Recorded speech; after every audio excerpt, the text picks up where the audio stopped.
Once again, I'm here with strategic leadership trainer and psychologist Adrian McInman. Welcome to the last episode of the 6-part series on leadership. We have discussed destructive leadership, grandiose narcissistic leadership, sexually destructive leadership, racially destructive leadership, and touched on authoritarian and tyrannical leadership. Today, I would like you to summarize the episodes and give the viewers some clear direction regarding moving forward. What do you think about that idea? Sure, we've only just scratched the surface with these videos. We could have talked about other destructive leaders such as Megalomaniac leaders, Machiavellian leaders, and Psychopathic leaders, let alone discussed other aspects of destructive leadership such as the Vulnerable Dark Triad and the Dark Triad. Nevertheless, I'm hoping that our conversations have provided listeners with some insight into the dark side of leadership that we all too often see but hardly ever talk about in a professional capacity. So, how would you sum up what researchers know about destructive leadership and leadership in general?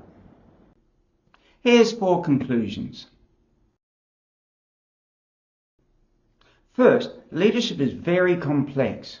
It will probably never become easy as we're dealing with humans, and humans are very complex. For instance, a 2020 research study found that there are approximately 86 billion neurons or brain cells in the average human. Second, as its name suggests, destructive leadership is destructive.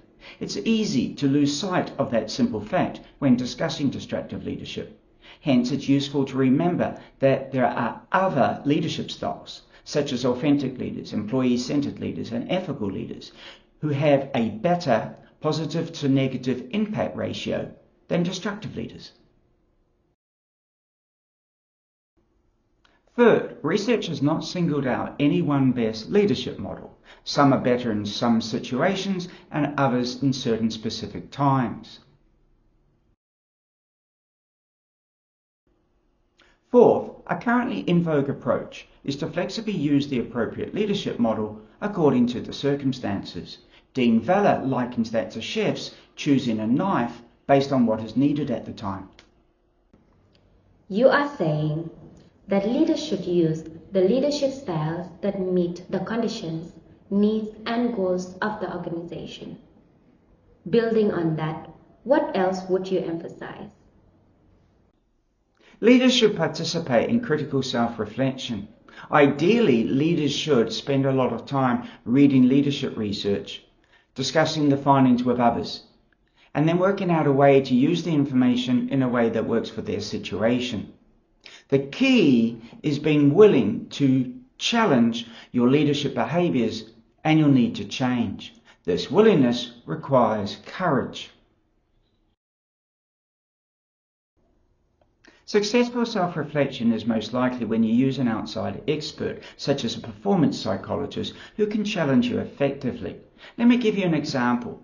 I once sat in on a business meeting where the leader emphasized that he wanted his managers to come up with some new ideas. Unfortunately, few did.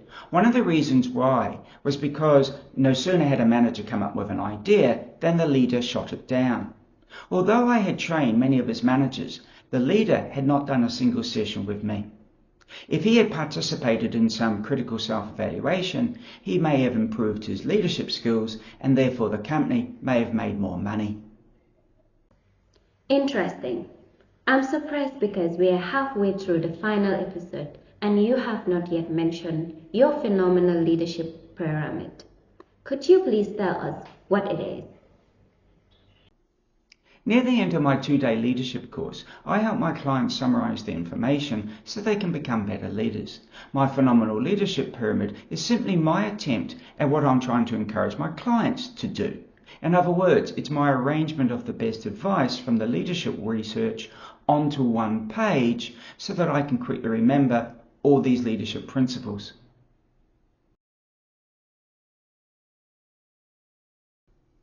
It's not a formal leadership model with definitions, characteristics, and case studies.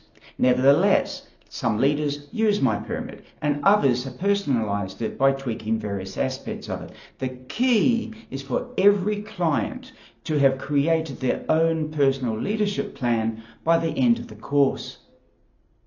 Okay, so the Phenomenal Leadership Pyramid is your summary of the leadership research.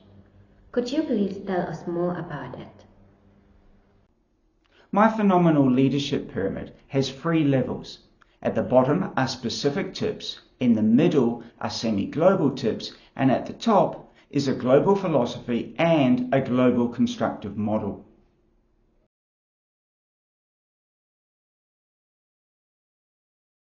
Specific tips at the bottom of the pyramid come from 6 sources clients see in my course, such as 9 ways to reduce the chances of destructive leadership damage. Examples include don't hire leaders with selfish entitlement and suggest leaders nurture their humility.